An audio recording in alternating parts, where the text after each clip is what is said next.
देखिए, एसआईआर को लेकर आज मीटिंग बुलाई गई थी, जिसमें अनेक सामाजिक संगठन के लोग, कांग्रेस के जिम्मेदार नेता सभी शामिल हुए। इसमें ये विचार किया गया कि संवाद के जरिए कि एसआईआर में किस तरीके से 4 नवंबर से लेकर 4 दिसंबर तक ओबीसी, दलित और अल्पसंख्यक वर्ग के वोट काटने का जो षड्यंत्र बीजेपी ने रचा, उससे मुकाबला कैसे किया जाए। इसके लिए एक योजना बनाई गई, जिसके माध्यम से इंदौर शहर और ज़िले में जहाँ भी वोट काटने का षड्यंत्र बीजेपी रचेगी बीएलओ के माध्यम से, उस पर तत्काल वो हमारी तरफ से कार्रवाई की जाएगी। एक हेल्प सेंटर बनाया गया है, उसका एक नंबर जारी किया जा रहा है। उसके माध्यम से जो भी मतदाताओं को नाम अगर काटने की संभावना बनती है, या उनका नाम नहीं जोड़ा जाता है, या उनके घर बीएलओ नहीं आते हैं, या उनसे दुर्व्यवहार करते हैं, या उनसे पक्षपात करते हैं, तो तत्काल हमारा हेल्प सेंटर संज्ञान में लेके कार्रवाई करेगा। किसी को आपत्ति लगाना है तो उसी नंबर से वो आपत्ति भी लगा सकेगा। किसी तरह का और उसको खतरा है कि उसके नाम कम किए जा सकते हैं, उसके नाम हटाए जा सकते हैं, तो उस पर तत्काल ये हेल्प सेंटर एक्शन लेगा। ये पूरी योजना बनाकर हमारी कोशिश है कि तीनों वर्ग के वोट हम संरक्षित कर सकें और वो वर्ग के वोट जाया ना हो।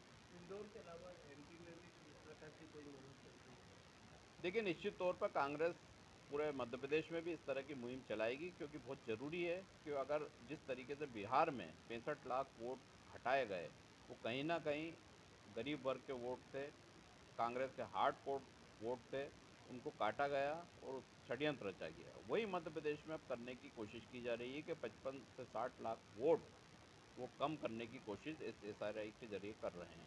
हमारी कोशिश यही है कि जो सही है मतदाता सूची का शुद्धिकरण वही हो। जानबूझकर बीजेपी का षड्यंत्र जो रचा गया, उसके माध्यम से बीएलओ को हथियार बनाकर वोट कम ना किए जाए। अभी जो लोकसभा में जैसे विधानसभा के जो चुनाव हुए तो नौ के नौ सीट कांग्रेस हारी है। क्या लगता है क्यों हारी है? देखिए, वो बहुत सारी जांच का विषय चल रहा है, उस मामले को लेके कई जगह कई आरोप हैं, लेकिन एसआईआर तो जो आज हो रहा है, वो साफ साफ दिख रहा है कि आप वोट कम करने के लिए कर रहे हैं, वोट बढ़ाने के लिए नहीं कर रहे हैं। आपकी मंशा वोट बढ़ाने की नहीं है, क्योंकि 5 बार पहले भी एसआईआर हुआ है, किसी ने इस शब्द को नहीं सुना था। चुनाव आयोग पहले भी कर चुका है, लेकिन उससे वोट बढ़ाने घटाने का खेल नहीं खेला जाता था। इन्होंने हथियार बना लिया एसआईआर को, और अल्पसंख्यक के वोट, ओबीसी के वोट और दलितों के वोट कम करके हमेशा के लिए सत्ता पे काबिज रहना चाहते हैं। इनको लेकर कांग्रेस की क्या तैयारी है? कैसे जाएगी? देखिए, लोगों को हमने कैसे एक समझा मास्टर पाएंगे? प्लान अभी बनाया, उसके तहत हम इंदौर जिले और शहर में तो ये काम कर ही रहे हैं। हो सकता है कि भविष्य में कांग्रेस भी अभी 2-4 दिन बाद इसी प्लान के तहत आगे काम करे। अभी तो देखने में तो आया तो आपकी कार्यकारिणी जो है पूरी जटिल नहीं हुई है, तो आप ये कैसे कर लेंगे आप? देखिए, हमने तो आम नागरिक को सचेत करा है इसमें, आम सामाजिक संगठनों को सचेत करा, उनको साथ में लिया है, और एक एक कांग्रेस कार्यकर्ता उससे आह्वान किया है कि अपना वो दायित्व निभाएं। कार्यकारिणी बनना नहीं बनना ये संगठन का विषय है, वो कब बनाते हैं नहीं बनाते हैं, लेकिन एसआरआई 4 तारीख से शुरू होगा, 4 दिसंबर को समाप्त होगा। जो कांग्रेसी विचारधारा से जुड़ा है, उसको 100% काम करके इन वोटों को बचाना है, वरना कांग्रेस के वोट अगर कम होते हैं तो उसकी जवाबदारी भी कांग्रेस कार्यकर्ता की रहेगी। देखने में तो ये भी आ रहा है कि वो आज आज आप जो मीटिंग जो है उसमें कितने मतलब समाज के अलग अलग लोग आए हैं? देखिए, कई मुस्लिम समाज से आए, बोहरा समाज से आए, अन्य लोग भी कई शामिल हुए, कई सामाजिक संगठन के लोग थे, कुछ इंटक के भी लोग थे, इंटक के पदाधिकारी थे, कम्युनिस्ट थे, सभी लोग आए हैं, और सभी लोगों ने, एजुकेशन सोसाइटी के लोग थे।